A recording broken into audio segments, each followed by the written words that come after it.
สบายดีเนาะหลังจากที่เราได้เรียนเกี่ยวกับเลขกำลังพื้นฐานไปเนาะหลายบทแล้ววันนี้เราจะพามาแก้เป็น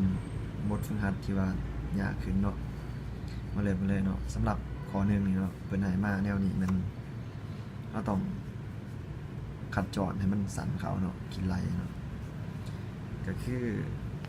เขาทั้งเกณฑ์เบิ่งเนาะในโจทย์นี้มีผืน2ผืน8และผืน4เนาะผืน8เนี่ยสังเกตเบิ่งว่าเขาสามารถเปลี่ยนเป็นผืน2ได้บ่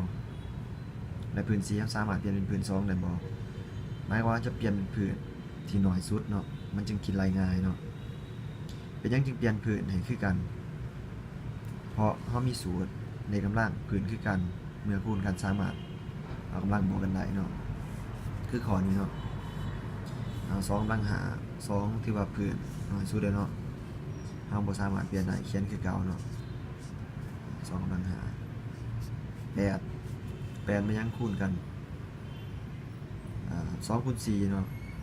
ออก8หรือว่าเอาเฮ็ดตามลำดับกันเนาะกำลัง2คือเก่า4มัน2คูณ2เนาะอันนี้เป็นวิธีฮอดนี่กำลังเนาะขัดจอดให้มันสั่นเขาเนาะกินไรต่อเนาะวันนี้2กำลังหาคือเก่าเนาะคูณให้ตัวนี้เนาะสูตรมันแม่น a คูณ b แล้วขึ้นกำลัง n เนาะเจ้ากำลังเขามาไหนเนาะตามสูตรถ้าใครยังไม่ทันไปเจอสูตรไปเบิ่งคืนเนาะในเพจเขามีวิดีโอตอนทำอิฐเนาะเขามีสูตรหรือว่าเขาจะเปลี่ยนตัวนี้ก่อนเนาะ c นี่มัน2คูณ2เนาะแสดงว่า2ในวงเล็บนี่จะมี3ตัวเนาะก็คือ2กำลัง3หมายว่า2กำลัง3จะเท่ากับ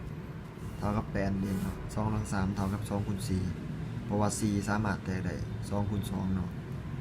2คูณ2ก็ได้กลายเป็น2คูณ2คูณ2เนาะ3ตัวเป็น2กำลัง3และกำลัง2ตัวนี้ก็คือตัวนี้เนาะต่อมา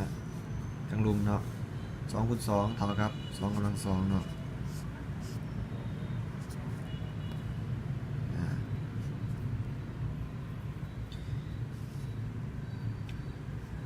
นี่เนาะ2กำลังหาคือเก่าคูณให้2กำลัง3มาขึ้นกำลัง2ตัวนี้มันตกถือสูตร a กำลัง n คูณ m เนาะเจ้ากำลังคูณกันเนาะทุกคนต้องจื้อสูตรเนาะถามว่าจื้อไปเป็นคือเป็น2กำลัง3คูณ2เป็น6เนาะ2กำลัง6ตัวนี้2กำลัง2มาขึ้นกำลัง2คือเก่าเนาะคือกันกับเถิด2คูณ2เป็น4เป็น2กำลัง4เนาะทั้งเทิงเป็น2กำลังหาคูณ2กำลัง6จะเท่ากับ2กำลังหาบวก6เนาะเป็น11 2กำลัง4อยู่ดุมเนาะตัวนี้เมื่อสูตรมันหารกันเนาะเวลาเอาใหญ่ขึ้นไปจะเป็น2กำลัง11ลบให้4เนาะเจียบ่พอเนาะ11ลบ4เหลืออยู่2กำลัง7เนาะง่ายๆเนาะเลขข้อนี้ถ้าใครบ่เข้าใจบ่ได้ก็ถามได้เนาะเอามาแก้ข้อ2เลยเพราะว่าข้อ1มันง่ายเนาะข้อ2คือเก่าเนาะสังเกตบนผืนมันมีผืนยังแน่เนาะนี่มีผืน3ผืน x ผืน y เนาะสังเกตเบิ่งทั้งหมดมีอยู่3ผืนเนาะเขาอยากง่ายขึ้นมากก่อนก็ได้เนาะหรือว่าคูณกำลังเลยก็ได้เนาะแต่ว่าง่ายขึ้นมากก่อนจะง่ายกว่าเนาะเท่ากับจับคูเนาะ3ก็อยู่กับ3 x ก็อยู่กับ x y ก็อยู่กับ y เนาะก็คือง่ายทั้งรุมนี่ขึ้นไปหาทั้งเทิงเนาะ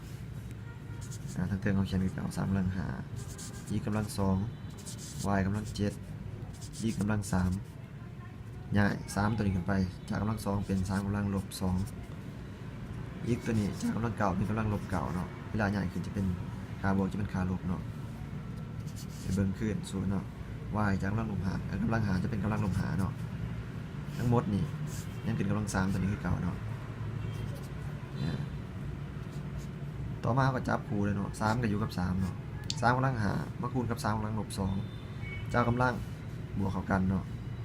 5บวกให้ลบ2จะเท่ากับ5ลบ2เนาะเป็นเหลือ3เนาะอีกกับอีกกับอีกนี่เนาะเราก็สังเกตบนกำลังเลยเนาะกำลัง2กำลัง3กำลังลบ9 2บวก3เป็น5ลบบวก9เหลืออยู่ลบ4เนาะ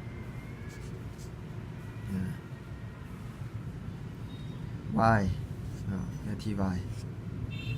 y กำลัง7มาคูณใน y กำลังลบ5จะเป็นอยู่ y กำลัง7ลบ5เหลือ2เนาะทั้งหมดนี่จะขึ้นกำลัง3คือเก่าเนาะตัวนี้จะเท่ากับ3กำลังเอากำลัง3ตัวนี้เนาะคูณเข้ามาในให้กำลังเนาะตามสูตรเนาะเป็น3กำลังเก่า3 3 9เนาะ3คูณลบ4เป็น12เนาะลบ12เนาะ y กำลัง2คูณ y กำลังคูณกำลัง3เป็น y กำลัง326เนาะเบิดตัวนี้เนาะหรือว่าเขาใหญ่มันงามๆเนาะเขาก็จากกำลังลบเขาบ่มากำลังลบเขาก็ใหญ่มันลงมาลุมเป็นกำลังบวกเนาะก็คือจะเท่ากับ3กำลัง9คูณ y กำลัง6หารให้